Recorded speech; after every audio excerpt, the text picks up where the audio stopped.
channel, and I thought today we would go through the top 14 cycling fox pas, that's faux pas to us in the know, to avoid. So, like any other activity or community, road cycling has a set of understood rules of the road. You won't find them printed in an official rulebook. They are insights that come with experience. The longer you've been in the sport, the more obvious they are. So, if you're new to the sport, it's an opportunity to learn them the easy way. As a seasoned rider, don't be shy in politely pointing out to new cyclists in your entourage. Someone probably undertook you. Someone probably took you under the wing, so pay it forward. Some are for safety reasons, others are for pure cycling culture. And coming in at number one, no pump or spare food or water. Cyclists should be self-sufficient on the road. Agree. If you get a flat or if you don't have a pump or a spare, a fellow rider will probably bail you out. Lend you a pump is the one thing, but giving up a spare, helping you out means they may be left with none. Don't put other cyclists in this precarious situation. Carry a patch kit and a spare tube. You also need to carry sufficient food and water to complete the ride. Riders that bonk, meaning they run out of gas because of pure fueling and hydration, slow down to a fraction of their normal pace or worse, and suffer a more serious reaction. If fellow cyclists come to your rescue by giving you a gel or a bar, happened to me in the past, be gracious and tell them you'll replace it the next time you see them. So I did a ride from a local cafe, Cafe Von 2, and it was 110 miles, and I blasted out the gates. And I got 100 miles in. I didn't stop. I only stopped for food once. I had some bars and stuff in the back of my pocket, but I actually dropped one on the, and I didn't want to stop again.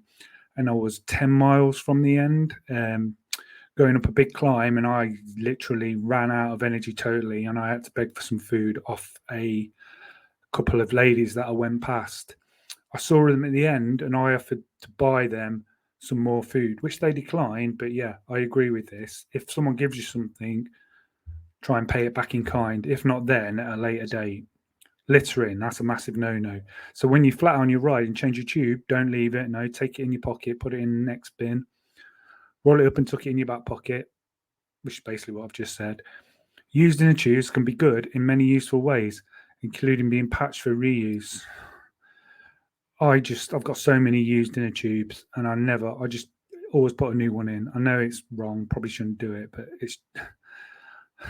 I can't be doing with patching it, and I don't run tubeless on my road bike because of various reasons.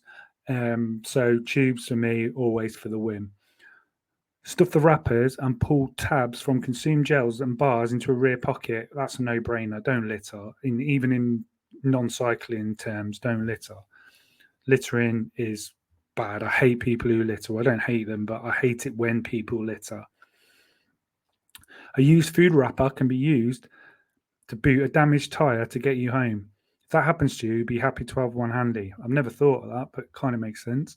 Glasses under your helmet straps, a bone of contention. Sunglasses should be the last item that goes on your head as you go out the door. Doing so means you wear them on the exterior of your helmet strap. Agree, that's what I do, and not underneath them. It's not just for following the pro style, it's for your safety. In the event of a crash, the glasses will fall away from your face. Having them on the outside also makes it easier to take them on and off as you ride. Yeah, totally. I see some people who took them under. I always have them over. I always have done. I couldn't see the point in tucking them under for all of these reasons. Don't text and ride. I do sometimes break this one. Texting and driving while controlling any vehicle is a bad idea and illegal in most places. Safety comes first, and your full attention needs to be on the road. There's plenty of time to check your phone during the coffee or water stop. If you can't wait, let others know you're moving out of the bunch before you safely pull out of traffic and doing your stuff. Yeah, I'll drop back, and if I have to check something or if my wife phones me or something like that, I'll always drop back, check it and make sure there's no cars or anything like that. If there's a car coming forwards or backwards, I'll just wait. Yeah, it's not a great idea to text as you're going along. Threadbare shorts. Yeah, I've been behind someone with threadbare shorts in the past, and they were white. So that isn't great. It's not great to be behind. It's not great for you in general to show your arse on full display to somebody else. So let's go through what it says. Riding in a group means being in close quarters with your fellow cyclists. The rider behind you doesn't want to see a full moon in broad daylight. Agreed. You may be friends, but that much detail is too much. Cycling clothing, especially shorts, has a life. If you aren't sure of the wear factor, I think someone will point it out if you're going threadbare and full mooning. Ask a good friend to give you your honest feedback. Maybe too honest in some cases, but you have to be. Don't forget to be in the cycling position for an accurate assessment. Yeah, so it could be all right when you're standing, but as soon as you're bending forward, you could see that threadbare moon on display winking at you. Not washing your kit. This is number 6. Have you ever ridden behind a smelly cyclist? It can be an eye-watering experience. The caveat to that is you're doing a physical activity, so you are going to, at some point, sweat and smell. But yeah, just wash your kit after every ride. It's a bit of a no-brainer. Cycle clothing needs to be washed after every use. This is especially true for shorts, as undesirable bacteria develop around there and around the sensitive bits. If your wardrobe is limited, don't worry, they'll be dry in time for your next ride. Or maybe it's time to invest in another pair. Number 7, half wheeling the person next to you. When riding next to somebody, half wheeling or riding half a wheel's distance in front of them is bad manners. Are you riding together or being passive aggressive? I hate that term, passive aggressive. It's bandied around too much, you know. Excuse me. Need a cough button. It's bandied around too much in real life and in cycling. You know, you're not being passive aggressive if you suddenly just accelerate a little bit. Don't make them work harder. Obviously, you don't want to be making someone work harder than they need to be, but that's also relying on the person you're riding with saying, "Can we knock the pace down a little bit?" You're kind of, you know, you're chatting and you don't realise that I can't really keep this pace. Can we knock it back down? There's no shame in saying that. If you can't keep yourself in check when riding with others, maybe it's best to ride on your own. Just communicate. Communicate with your fellow riders. That's all it needs. I don't agree with that. I'll just ride on your own, or the passive aggressive thing. You know, I ride with people that I trust. Ride with people that you trust, and it won't be an issue. Spitting or blowing your nose into the wind, the good old-fashioned snot rocket.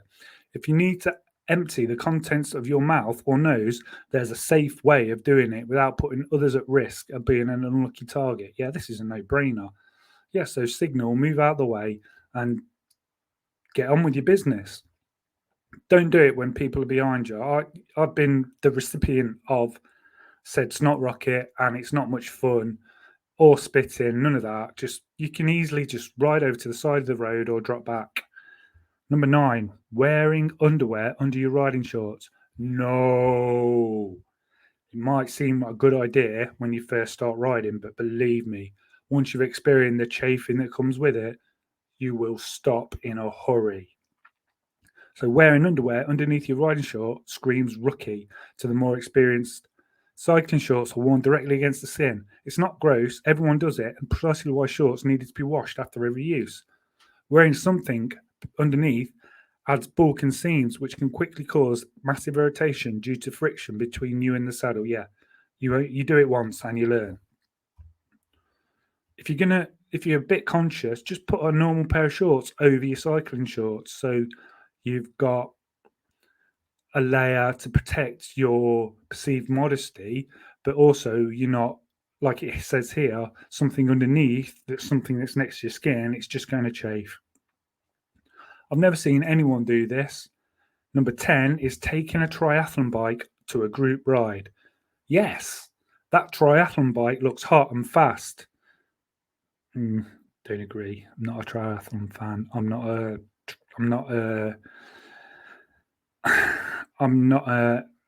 a fan of time trial bikes in general. It's not something that I'm into. If you love it, go ahead, keep riding. That's fine. But they're definitely meant to be ridden on your own. They're meant to go fast in a straight line with the rider in a fixed area position, but aren't great in turning. So they're saying it's dangerous, which I wouldn't know because I've never experienced riding in a group with someone on a time trial bike. Their shorter wheelbase means the front wheel will touch the rider's shoes when deviating from that straight line.